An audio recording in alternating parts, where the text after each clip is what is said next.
Have you ever heard of a queen who led an army of 40,000 on a whirlwind campaign that reshaped an entire region?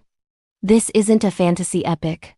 This is the true story of Queen Mantatisi of the Tlaqua, one of the most formidable and misunderstood leaders in southern African history. Let's travel back to the early 19th century, a time of immense upheaval known as the mfecane, or the crushing. It was an era of drought, famine, and widespread conflict. Into this chaos stepped Mantatisi.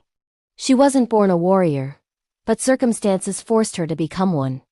After her husband, the chief of the Tlaqua, passed away, she became regent for her young son, Sikanyela. But this was no time for a quiet regency.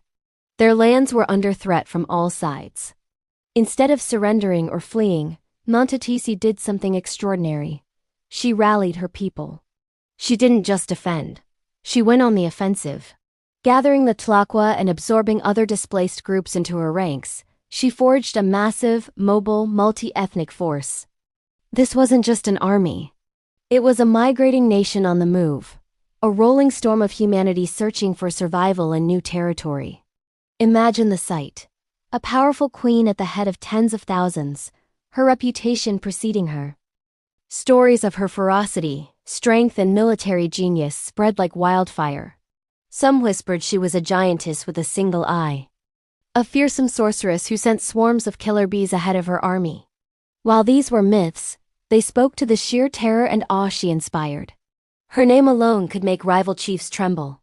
Mantatisi's army swept across the Highveld, the vast interior plateau of what is now South Africa. They clashed with numerous groups, including the forces of other powerful leaders.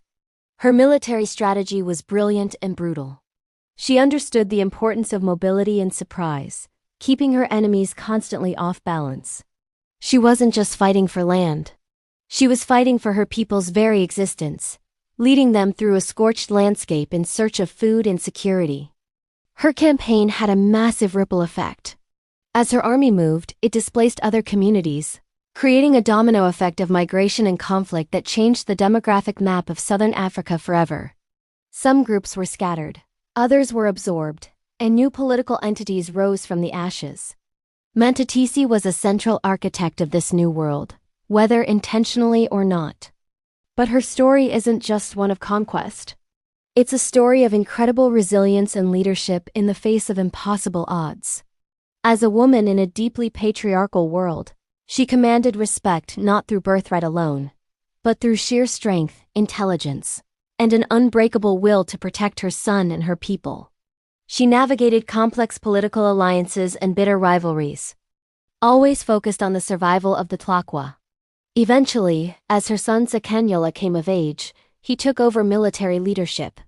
Mantatisi's role shifted, but her influence remained. She had successfully steered her people through the most dangerous period in their history, securing a future for them in a new homeland. She passed away around 1836, leaving behind a legacy that is both complex and awe-inspiring. For years, colonial historians portrayed her as a destructive and savage force, a caricature that suited their own agendas. But today, we are reclaiming her story. Queen Mantatisi was a regent, a mother, a nation-builder, and a military commander who rose to power during a time of crisis. She was a survivor who refused to be a victim, a leader who reshaped a subcontinent.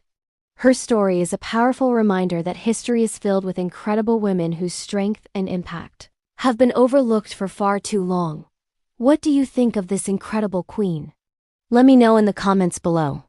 Thanks for watching, and if you enjoyed this journey into the past, make sure to like, subscribe, and hit that notification bell for more hidden histories.